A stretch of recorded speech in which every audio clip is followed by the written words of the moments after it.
Now on to your questions. Let's hive mind and problem solve. So here's the situation from our anonymous troublemaker.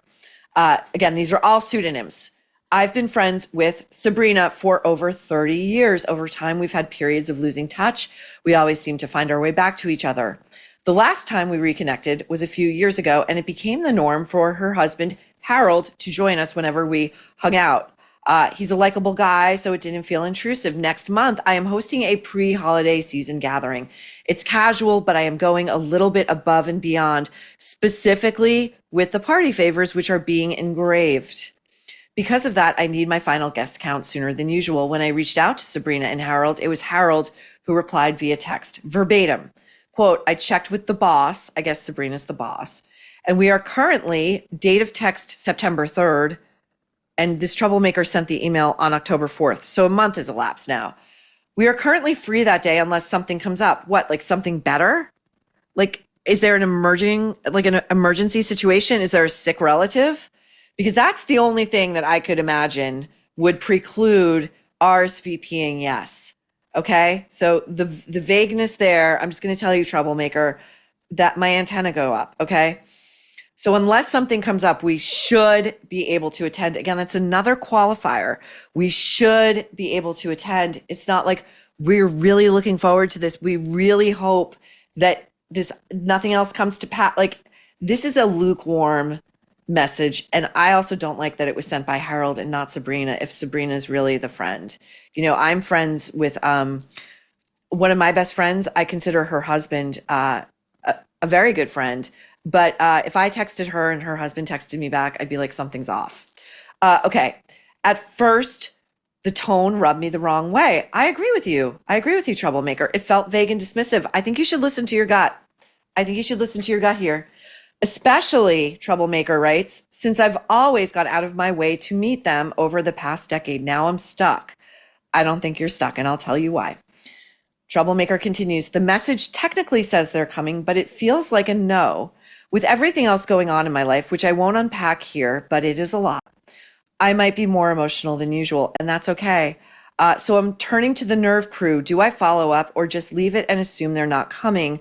I would love to hear what you and the Nerve fam think. Oh, the Nerve fam. I love that. We're like a little family developing here. Okay. Now, I'm going to say something. I have found, just personally, that sometimes when your emotions are more at the surface because you are going through something, it actually can have a very clarifying effect. Your antenna are that much more tuned into things and people that feel off or really aren't working for you. And maybe these are things and people that historically you wanted to believe were fine or okay, is what it is.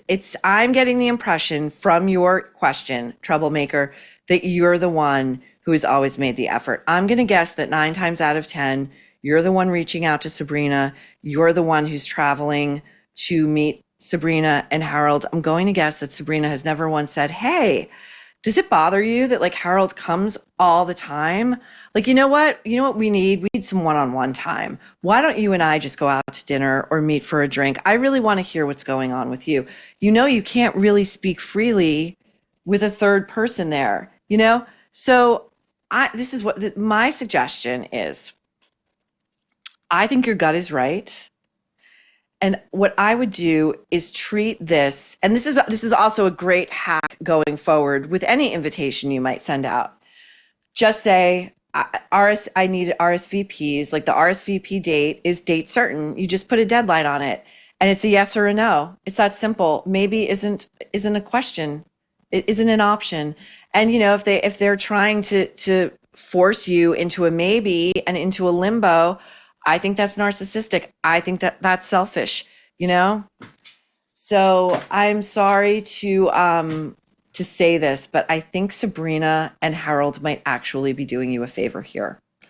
I think they might. And, you know, if you are really going through a lot, all the more reason that Sabrina and Harold should be understanding and supportive and just give you a hearty, we'll be there. We wouldn't miss it. The season changes to colder weather. Your blood pressure actually tends to rise And this is due to the narrowing of blood vessels. And then you also wind up with increased salt cravings. And of course, there's just less physical activity in the cold weather. But here is the good news. You have the power to take control with 120 Life.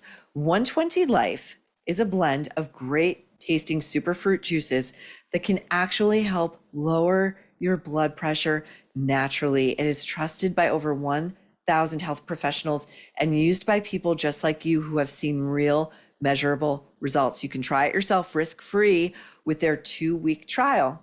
Just go to 120life.com and use code NERVE.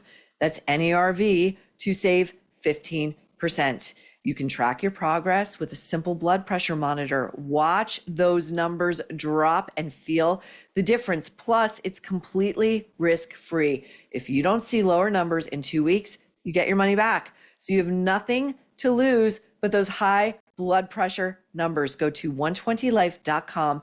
That's 120life.com. And remember to use code NERVE to save 15%.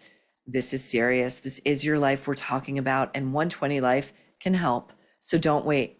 Take control of your health today.